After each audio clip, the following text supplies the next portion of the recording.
melihat keindahan wisata ternak Padang Mangate.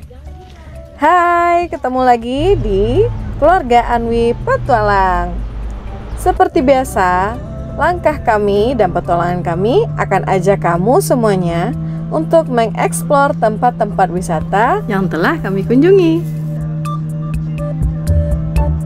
Nah, langkah dan petualangan kami kali ini akan membawa kamu ke Padang Mangate yang ada di Provinsi Sumatera Barat, Indonesia.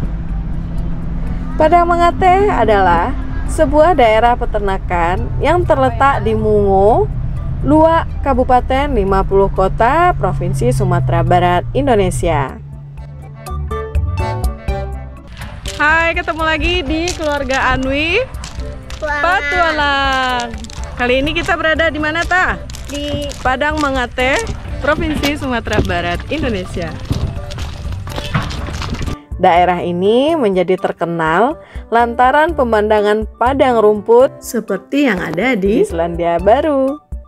Dan peternakan ini secara resmi dikelola oleh Balai Pembibitan Ternak Unggul dan Hijauan Pakan Ternak Padang Mangate di bawah Kementerian Pertanian Republik Indonesia.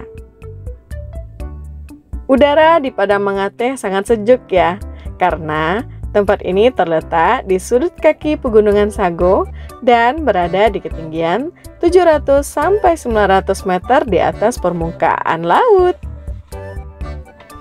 Di balik keindahan dan keasrian padang rumput seluas 280 hektar yang menjadi kandang alami hewan-hewan ternak ini, ternyata ada kisah panjang perjuangan untuk melestarikan Padang Mangate, sehingga dijuluki sebagai savana New Zealandnya Indonesia.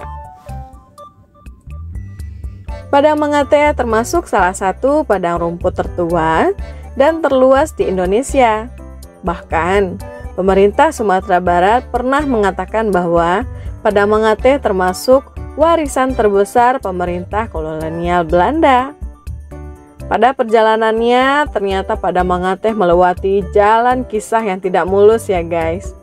Padang rumput yang luas ini pernah berkali-kali hancur dan berkali-kali pula nyaris mati.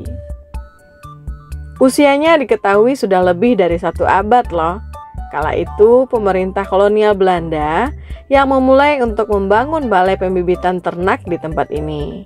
Tepatnya pada tahun 1916-an. Jenis hewan ternak yang pertama kali dikembangkan bahkan adalah kuda, bukan sapi ya. Dan baru tahun 1935 didatangkan sapi langsung dari Benggala, India.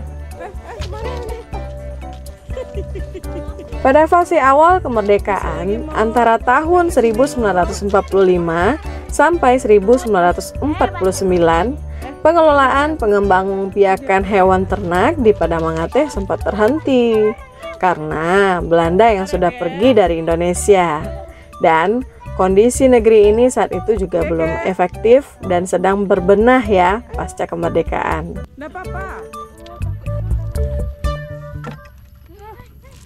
Barulah pada tahun 1950 akhirnya lokasi ini kembali dibuka oleh Wakil Presiden yaitu Muhammad Hatta. Tempat ini menjadi stasiun peternakan utama pemerintah dengan nama Induk Taman Ternak atau ITT Padang Mangate. Jenis hewan yang dikembangbiakan pun diperbanyak ya. Selain sapi dan kuda, ada pula kambing dan ayam. Itulah sebabnya pada tahun 1955, Padang Mangate pernah dinobatkan sebagai stasiun peternakan terbesar di Asia Tenggara dan menarik perhatian bangsa Eropa. Perebutan yang terjadi pada negara-negara Eropa pun terjadi. Kala itu akhirnya dimenangkan oleh pemerintah Jerman. Sayangnya pengembangan stasiun peternakan di Padang Mangate harus terhenti saat itu karena terjadi pergolakan pemerintahan Revolusioner Republik Indonesia atau yang kita kenal dengan PRRI dengan menggunakan tempat ini sebagai basis pertahanan pada tahun 1958 sampai 1961. Kala itu terjadi perang antara pemerintah pusat dengan tokoh-tokoh PRRI sehingga merusak hamparan hijau di lahan ratusan hektar ini. Dan hewan-hewan ternak pun tak lagi ditemukan di sini. Tak mau terpuruk terlalu lama, pada tahun 1973 sampai 1974, pemerintah Jerman melakukan penelitian di sini.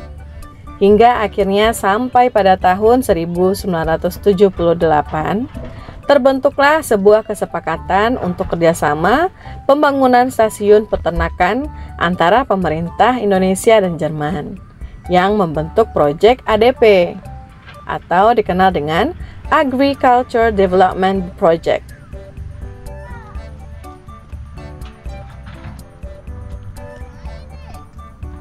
Dan pada tahun 1978, proyek ADP berakhir dan diserahkan kepada Departemen Pertanian dengan dibiayai oleh pemerintah Sumatera Barat dan juga pusat. Barulah pada tahun 1985, seluruh pembiayaan diambil alih oleh pemerintah pusat, dalam hal ini Menteri Pertanian Republik Indonesia.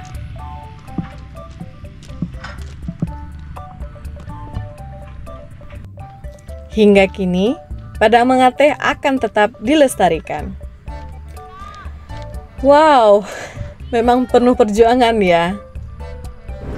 Semoga tempat ini tetap terlestarikan dan terjaga keasriannya. Dan Masya Allah, ternyata langkah dan petualangan kami kali ini membuat kita lebih banyak tahu akan sejarah di masa lampau ya. Banyak langkah, banyak petualangan, dan juga banyak ilmunya. Dan terima kasih telah menonton dan menikmati perjalanan dan petualangan kami kali ini. Sampai ketemu di petualangan-petualangan kami selanjutnya. Bye-bye.